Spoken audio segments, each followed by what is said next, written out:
So we got a lot of questions still coming in on the Stubby concept, especially from our friends from the TWS Center. A lot of their clients ask about the board. And you can see straight away the differences. Optically, it looks totally different.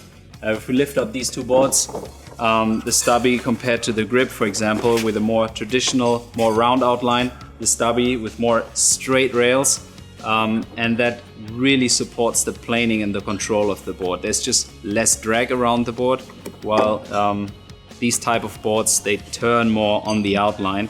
This one turns more on the stance and some adjustments. But to give you a bit more of a different, an understanding for the feel, maybe Victor can explain a bit, because he's using two different boards in the World Tour. Okay, these are the two boards I'm using on the World Tour, the Grip and the Stubby. And this is actually my Stubby 82 production. It's my fin setup for here in Medano. And I'm riding these boards since we started in like 2-3 years ago, I think, in Denmark. First time I ride on it was unbelievable.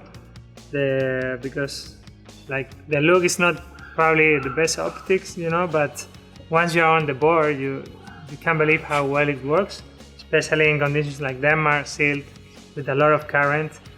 And even here in Tenerife, you know, when you have such a light wind on the inside and you have to generate speed to get the ramp because the waves are so close together, I always use my big Stubby here to compete. And yeah, it's unbelievable how they ride. You ride them a lot on the back foot because the strap is so far back compared to the Grip. And I would recommend to everyone that is sailing in the Mediterranean Sea, Baltic Sea, tricky conditions, to have one of those depending on their weight or size, and for sure they will enjoy.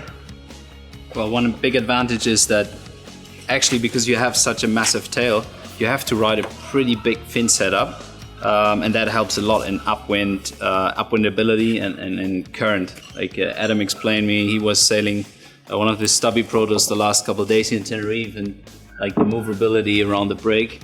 Yeah, no, it's been awesome actually. I've had this proto for the for the last 3 weeks here in El Medano, and we've had kind of fluky wind, like real gusty 5.3, 5.7.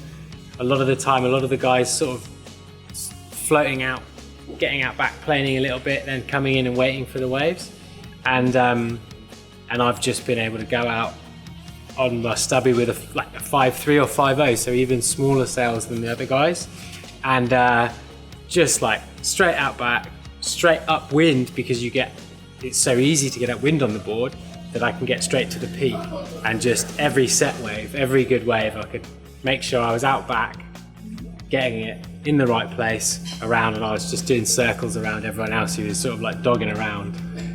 And yeah, I think there was a few jealous looks on the beach, that's for sure. So the conditions where the Stubby feels really good in is especially the conditions that are not so amazing, like more the bump and jump type of sailing, and that's why we also moved away from the classic free wave to this free wave Stubby version called the free wave STB, which follows the same concept, just in a little bit longer and less radical version. And it feels kind of, we felt in the testing that it feels kind of better in overall in these type of conditions than the classic one, so we completely replaced it. And we even went all the way to a free ride board, which is like a sporty free rider that gets pretty close to the slalom boards already, which also gets that very controlled, very fast planing. And even though the sports look maybe not so appealing to some of you guys, you should definitely try them out. And you might even change the way you think about the look after you felt how they actually ride.